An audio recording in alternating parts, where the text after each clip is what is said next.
ಮದುವೆ ಮನೆಯಲ್ಲಿ ಊಟ ಮಾಡಿದ್ದ 100ಕ್ಕೂ ಹೆಚ್ಚು ಜನರು ಅಸ್ವಸ್ಥರಾದ ಘಟನೆ ಹೊಳಲ್ಕೆರೆ ಕ್ಷೇತ್ರದ ಕಾಲ್ಕೆರೆಯಲ್ಲಿ ನಡೆದಿದ್ದು ತಡವಾಗಿ ಬೆಳಕಿಗೆ ಬಂದಿದೆ.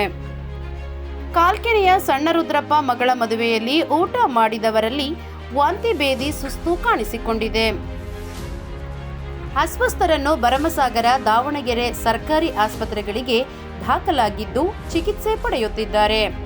ಯಾವುದೇ ಪ್ರಾಣಾಪಾಯವಾಗಿಲ್ಲವೆಂದು ಪೊಲೀಸರು ತಿಳಿಸಿದ್ದಾರೆ.